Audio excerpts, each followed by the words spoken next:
A car burns during violent clashes that erupted in England this week. The riots following a knife attack that left 3 children dead in the northwestern town of Southport. The killing triggered a wave of misinformation online that wrongly identified the suspected killer as an Islamist migrant. Riots erupted across the country last week when groups of a few hundred clashed with police and smashed windows of hotels housing asylum seekers, chanting "Get them out" and "Stop the boats." A reference to those arriving in Britain in small dinghies without permission. They will not pass! They will not intimidate our Muslim brothers and sisters! On Wednesday, thousands of police and anti-racism protesters gathered on streets across Britain to challenge expected far-right groups that failed to show up. In today's special edition of Reuters World News, I travel back to Southport to find a community grieving both the girls and the ensuing violence. It's tragic. It's something that we never thought would ever happen in our town. And find out just how the misinformation spread and evolved. I'm Tara Oakes in Southport. We are now approaching Southport.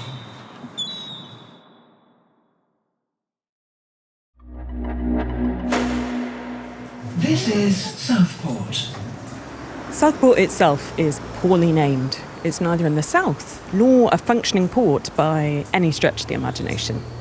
What it is a faded British seaside resort, the sort of place where wealthy Victorians would go on holiday and escape from the crowded cities, such as nearby Liverpool. It's also where I grew up. The community has been left devastated by the stabbing of local girls at a Taylor Swift-themed dance event, and the subsequent violence. A local mosque was targeted after misinformation spread online that the suspect was an asylum seeker who arrived on a small boat.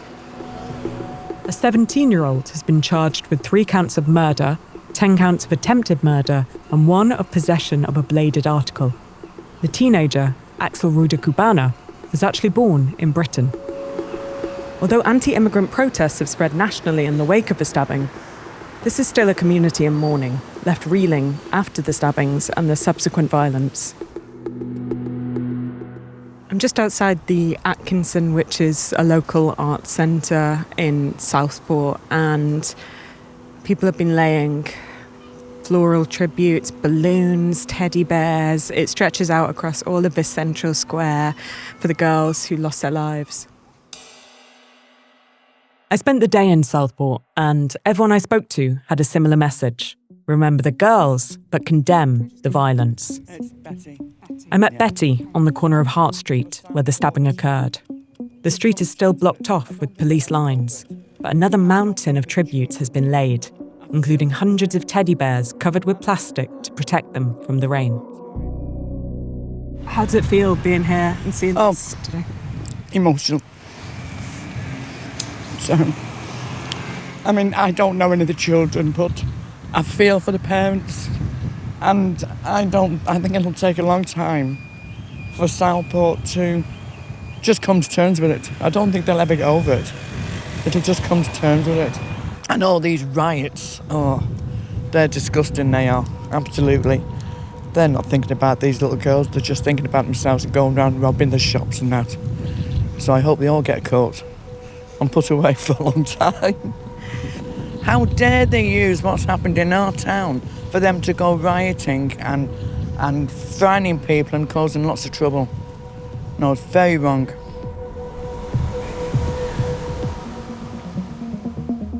Further rumoured violence threatened around the country failed to materialise later in the week. Posts online had said far-right anti-Muslim protesters would target a list of immigration centres, migrant support centres and specialist law firms on Wednesday, prompting many businesses to close early and some shops to board up windows. The reports prompted the deployment of thousands of police officers, and crowds of protesters massed in towns and cities including London, Bristol, Birmingham, Liverpool and Hastings, holding banners saying "Fight racism," "Stop the far right," and "We'll trade racists for refugees." But how did the riots spring up in the first place? I spoke to Nick Vant from our fact-checking team to find out. Hi, Nick. Hi, how are you? Good, thank you. So you've been working on fact-checking some of the information around this story, right? Mm-hmm. What was the misinformation which started this rumour that the suspect was a Muslim asylum seeker who arrived on a small boat? Yeah, so the misinformation began basically immediately after the knife attack, which happened on Monday 29th. Within a couple of hours, there was an X account with around 400,000 followers that had falsely claimed that the attacker was a Muslim immigrant.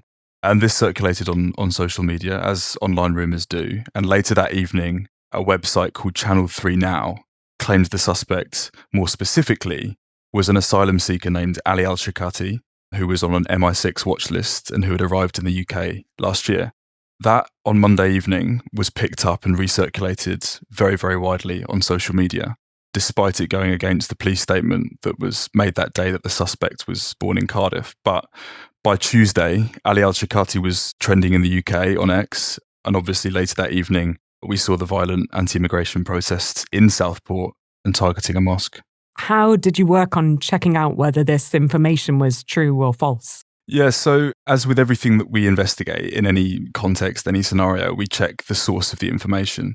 So although Channel 3 Now wasn't the first place to mention the claim, a search for the term Ali Al-Shakati, for example, did not lead us to any credible media reports. When we checked Channel 3 Now's website, social media account only had around 3,000 followers, and its website had no named authors, which inferred to us that it might not be reliable.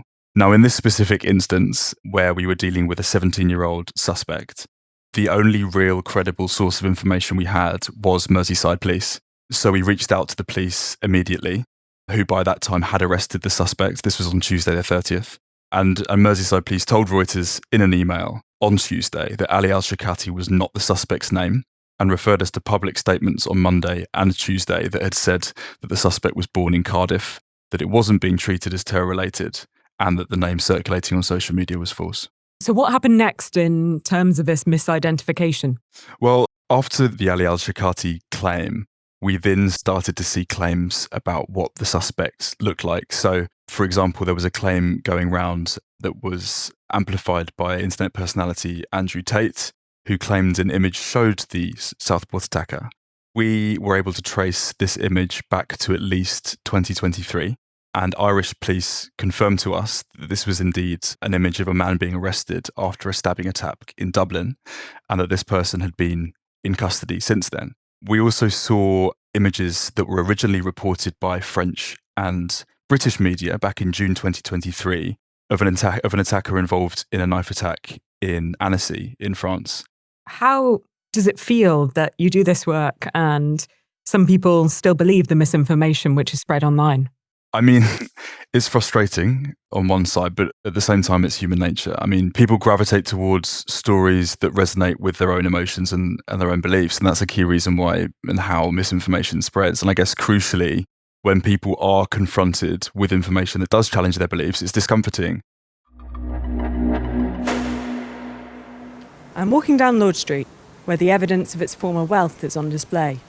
Grand old banking buildings, fancy arcades, and a wide tree-lined promenade. In fact, local legend has it that Napoleon III, who lived here in exile, was inspired by Lord Street to create the grand boulevards of Paris. But since then, it's been in decline. Many shopfronts are shuttered, and those grand old banking buildings are left empty. And perhaps the most telling sign, the Victorian Pier, a key tourist attraction, which was renovated during my time here, has been closed for years. You can hear the wind blowing all around me now, and this is why Victorians used to come to seaside locations like this, because walking down a pier was bracing and getting the sea air was supposed to be good for you. But right now, I'm at the start of the old pier, and it's all blocked off with keep out signs. And frankly, it's depressing. This huge stretch of Victorian architecture going nowhere that you can't access. The pier was also a link from the town centre to the seafront, where a lot of money had been spent redeveloping businesses and building a big new cinema. Now you can still get there, but it certainly feels more isolated. I'm here at the bottom of the closed pier on the seafront to meet my friend Ellie, who also grew up in and around Southport and now is mother to 2 small children. I can just see Ellie now. She has inexplicably run along the coast to Southport. Hey Ellie. Hi. How was the run? Horrible. Should we go somewhere warmer? And I remember on the day itself messaging you and other friends in local groups, and people were worried about their families getting home, right? How was that day? Yeah, it was an odd one for me because I was out biking with my 4-year-old in an area with no signal, this local nature reserve, and my 2-year-old was doing a few hours at nursery, and I saw the messages ping through that the nursery was in lockdown following the fallout from what had gone on in Southport, and I was trying to get things loaded to see what was going on, but I couldn't actually see what was happening. So I knew that my 2-year-old was safe, but I was really, really, really concerned for what was happening in Southport and for people that I know here, and just how it was unravelling. It was really horrifying and really scary on that day. How do you feel as a mother in the area right now, both with the aftermath of a stabbing and the violence which has ensued? I think it's so easy to sometimes go into that protective phrase of we need more drills, we need more lockdowns, we need to close ourselves down against violence. And I think for what went on in the community centre, it seems really tragic to think that potentially we'd have to go down that path of community events, casual, inclusive community events would need to have a lockdown procedure. But for me, I just think what message are we giving out to the children by responding to such an atrocity with more atrocities? The violence that has been taking place throughout England is not the solution at all. It's promoting hatred, it's dehumanising others, it's promoting violence as a solution to this, and it's not. You know, for me, I'm a secondary school teacher and I do a lot of pastoral support with the children that I work with, and I'm just seeing already the mental health crisis that is there with our teenagers, the fact that for an urgent therapy referral it can take 6 weeks minimum, the fact that staff are doing things like prevent training.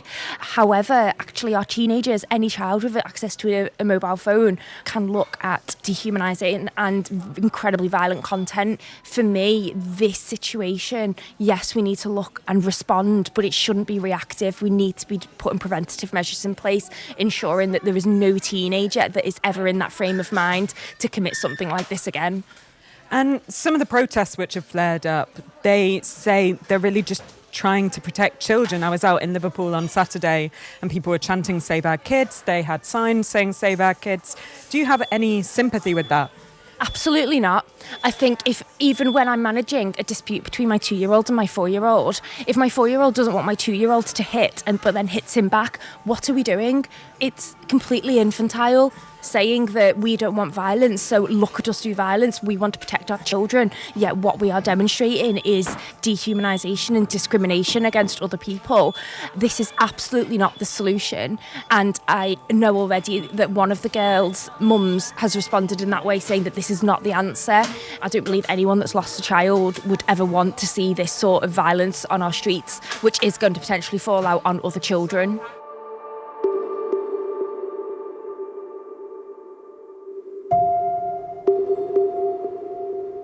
I'm back in Liverpool now, just 20 miles down the coast from Southport. Here, the community seems to be slowly picking up the pieces after the violent riots which rocked the city in the wake of a stabbing and misinformation. But people are still afraid, offering to walk each other home and wary of more unrest. And in Southport, everyone I spoke to underlined one thing: keeping the memory of the girls alive.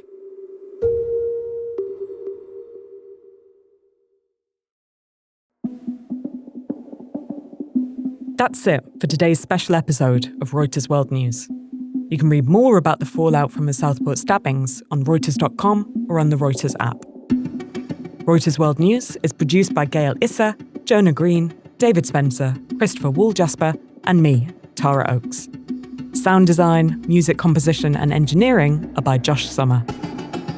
Our regular host is Kim Vanell. Carmel Crimmins is our senior editor, and our executive editor is Leela de Kretzer.